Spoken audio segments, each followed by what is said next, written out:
Hallelujah, hallelujah,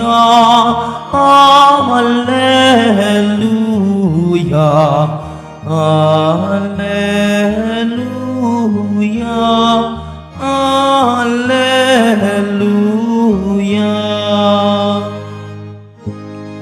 Let the word of Christ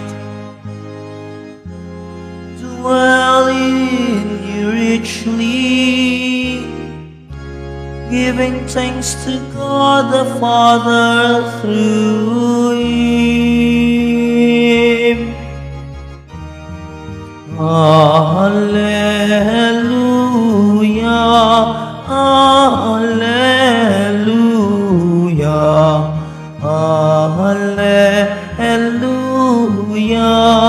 hallelujah.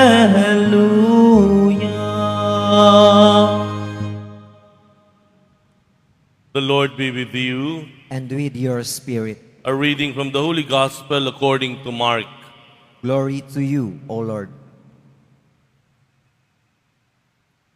Jesus and his disciples returned once more to Jerusalem. As he was walking in the temple area, the chief priests, the scribes, and the elders approached him and said to him, "By what authority are you doing these things? Or who gave you this authority to do them?" Jesus said to them, "I shall ask you one question. Answer me, and I will tell you by what authority I do these things. Was John's baptism of heavenly or human origin? Answer me." They discussed this among themselves and said, "If we say of heavenly origin, he will say, 'Then why did you not believe him?' But shall we say of human origin?" They feared the crowd, for they all thought John really was a prophet. So they said to Jesus in reply, "We do not know." Then Jesus said to them, "Neither shall I tell you by what authority I do these things." The Gospel of the Lord. Praise to you, Lord Jesus Christ. Please be seated. Good morning po, good morning, good afternoon, good evening. Today is Saturday, and Saturday is a pilgrim's day. We recognize, we acknowledge our devotees coming from all parts of the world. We also recognize our local devotees coming from neighboring provinces, and in a special way, I would like to recognize, acknowledge our devotees from the Diocesan Shrine and Parish of San Jose de Navotas. I will be there po later this evening. And I wish to also recognize the devotees from the devotees from the Balangay, Lakas ng Katipunan, Balangay Basilica, for their 15th anniversary today. No? Later po, in the afternoon, I will be there. And let me also recognize our devotees from Holy Spirit Parish in Angeles City in Pampanga. Ayan. I will do my dalaw there sometime in June. And for all of you here who came, who traveled far or near, mabuhay po kayo. We are called by the Lord, we are gathered by the Lord.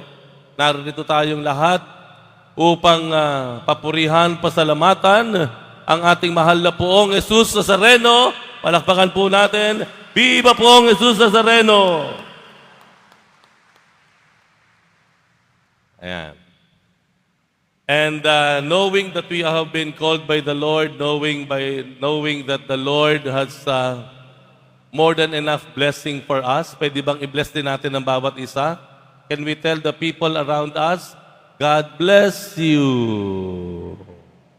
God bless you. Yeah.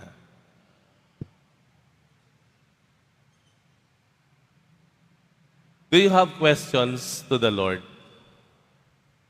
Do you have questions to the Lord? May tanong ba kayo kay Lord? Nasagot na po ba? Nasagot na? Oh, yung iba hindi pa. Yung iba nasagot na. No? From time to time, we have questions to the Lord. May mga tanong tayo sa Panginoon. And that is very much true in the gospel today. The gospel today, ang Panginoon ay tinanong ng mga elders and chief priests. But there's a unique way of responding to that question. Let us look into that. No? May mga tanong tayo na minsan ang sagot ay isa ring katanungan. Have you encountered that? Yung bang tinanong mo, tapos sinagot ka ng another tanong? That happens from time to time, ano? You are asking a question and then the response was another question. That is what we call the counter-questioning. Counter-questioning ang tawag doon.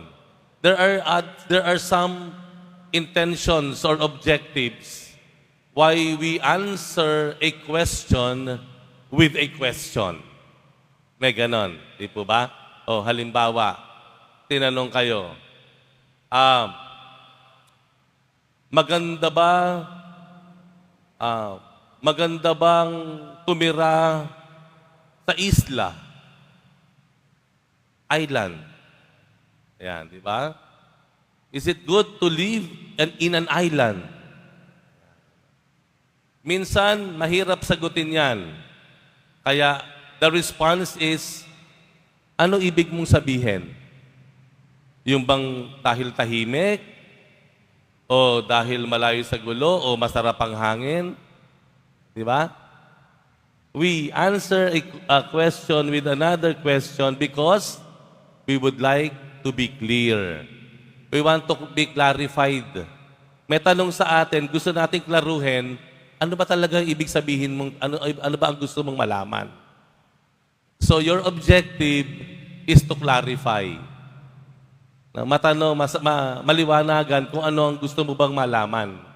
Di po ba? Masarap o maganda bang magsimba sa Quiapo? Anong ibig mo sabihin? Doon ba sa lugar? Doon ba sa init? Dami ng tao? O doon sa pagdarasal ng mga tao? Ano ibig mo sabihin? Kasi kung doon sa dami ng tao, mahirap, very challenging. If you're not into crowds, baka mahirapan ka. But if you will ask about the quality of the Mass, how the people give their full attention to the Lord, okay na okay ang Quiapo. Yan, clarification. Clarificatory question. Tama po? Are you getting me?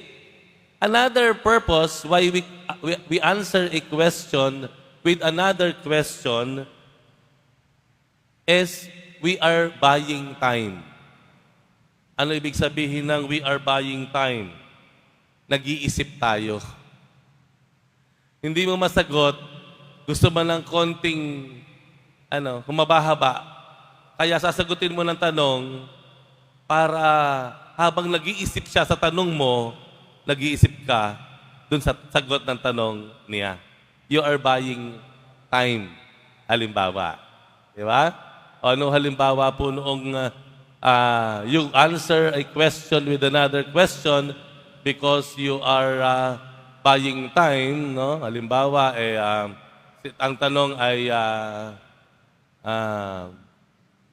ano ba ang masasabi mo dun sa pagbabago agad-agad ng liderato sa Senado. Highly political yan. Ha? So, tatanungin mo siya ng, anong party doon? Ano bang bahagi doon? So, habang pinapaliwanag niya yung question niya, nag-iisip ka. You're buying time. You're buying time. Tinanong ka ng mami mo, oh, may boyfriend ka na ba? Hindi mo masagot yon. Gusto mong mag-iisip ka pa na sagot mo. Mami, ano ba yung bilin mo sa akin dati? Sabi ng mami mo, di ba sabi ko sa'yo, huwag ka muna magbo-boyfriend hanggat nag-aaral ka. Why, you are trying to buy time dahil nahirapan kang sagot. Pero, tingnan niyo yung ebanghelyo. To put this into context, before this happened, si Jesus was seen cleansing the temple. He was seen clearing the temple with all the people buying and selling. Clearing the temple from being a market to a true place of worship. Nakita ng mga scribes, the chief priest, si Lord, pinagtataob yung mga mesa, pinaghahampas yung mga paninda, pinaalis yung mga magnanakaw doon sa templo. And then, this gospel happened. Nakita ng mga chief priests, ng mga Hudyo si Jesus. And then, tanong sa kanya? Ano ang karapatan mo na gawin ang lahat ng ginawa mo kanina? Ano nagbigay sa ng karapatan na gawin iyan sa templo? Okay? Maliwanag po? Ito ang sagot ng Panginoon. Sabi ng Panginoon, sasagutin ko yan kung sasagutin niyo muna ang tanong ko. So Jesus answered the question with another question. And what was the question of Jesus? Ano ang karapatan ni Juan Bautista? Ano ang naging karapatan o saan nagmumula ang karapatan ni Juan Bautista sa kanyang pangangaral? So ano ginawa ng mga chief priests, mga scribes? Nagsama-sama sila. Nag-usap-usap sila. Sandali. Ano isasagot natin? Ano isasagot natin kay Jesus? Pag sinabi natin na ang karapatan ni Juan Bautista ay galing sa Diyos, tatanungin niya uli tayo Tatanungin niya tayo na, bakit hindi niyo pinaniwalaan kung galing pala sa Diyos yan? Kung isasagot naman natin, galing sa tao, yung karapatan ni Juan Bautista sa pangaral, naku, baka dumugin tayo ng mga tao. Baka magalit yung mga tao sa atin. Kasi alam ng mga tao, naniniwala sila kay Juan Bautista, hanga sila kay Juan Bautista, at naniniwala sila na ang karapatan ni Juan Bautista ay galing sa Diyos. Did you get my point? So anong klaseng? What was the intention of Jesus answering the question of the chief priest with another question? It is not to clarify because the Lord knew entirely the intentions of the scribes. It is not to buy time because the Lord has with Him all the answer all the time. Ano ang intentions ni Lord? Why He answered a question with another question. Yan. That was meant to make the chief priests aware of who they are and what they have inside. Ibig sabihin po, binibigyan ng pagkakataon ni Jesus yung mga eskriba, yung mga punong saserdote na malaman talaga at makilala nila kung sino sila. Para matulungan ang mga punong saserdote at mga eskriba na maintindihan kung ano ang nangyayari sa kanila. And that was obvious. Bakit? Ano nangyayari sa mga eskriba, mga pulong saserdote? They were selfish. They realized the question of Jesus made them aware that all along they were centered to themselves. Hindi nila masagot yung tanong ni Jesus. Kasi they were just mindful of their own interest. Interest lang nila ang hinahanap nila ang hinahangad nila. Kaya hindi nila masagot yung tanong ni Jesus na kung kaninong karapatan mayroon si Juan Bautista sa kanyang pangangaral. Dahil parehong question, kinakabahan silang sagutin. O parehong sagot, kinakabahan silang sabihin kay Jesus. And that only pointed to them, they were just too concerned about themselves. They were not concerned about whose authority mayroon si Jesus sa kanyang ginagawa. They were just concerned of their own interest. Ano po ibig sabihin sa atin ito? Kapag tayo pumupunta sa Panginoon, when you come to church, kapag tayo nagdarasal, may mga tanong tayo sa Panginoon. Tama? May mga tanong tayo. Lord, bakit ganito pa rin kami? Lord, bakit mo hinayaang magkahiwalay ang mga magulang ko? Lord, bakit kailangang mawala agad siya? Napakabata pa niya. Lord, bakit ganito ang aming bansa? Lord, bakit parang walang katapusan ang paghihirap ko sa mundong ito? Valid question. Real question. Pero minsan, pansinin niyo po, we do not get immediately the answers to our questions. Do you experience that? Yung lumuhod ka, 30 minuto kang nagdarasal, 1 oras, tumayo ka, parang walang sagot. Parang mas dumami yata yung tanong. Amen? It happens. You get up to your feet from your prayers, and you will leave the church at times with no answers and at times with more questions. If that happens to you, na parang ang dami mong panalangin pero hindi nasasagot yata agad-agad ang panalangin mo, stay with it. You don't have to blame yourself. Siguro hindi ako marunong magdasal. Siguro hindi umaabot sa Diyos ang dasal ko. Siguro natutulog ang Diyos. Siguro galit ang Diyos sa akin. No. If there are questions left with us, with no questions, stay with it.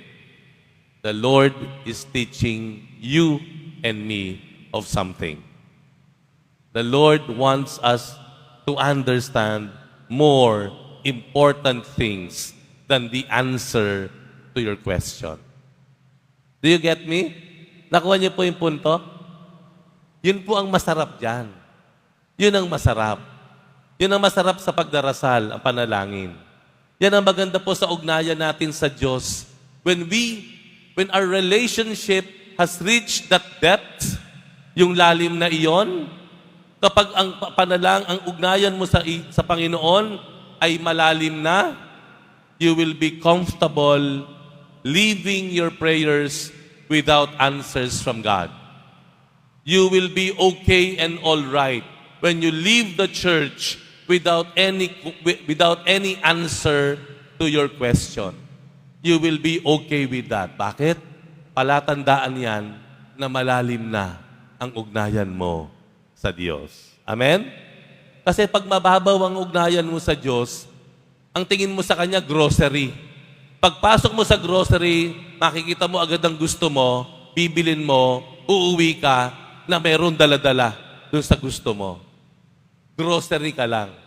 Grocery lang ang simbahan, grocery lang si Lord.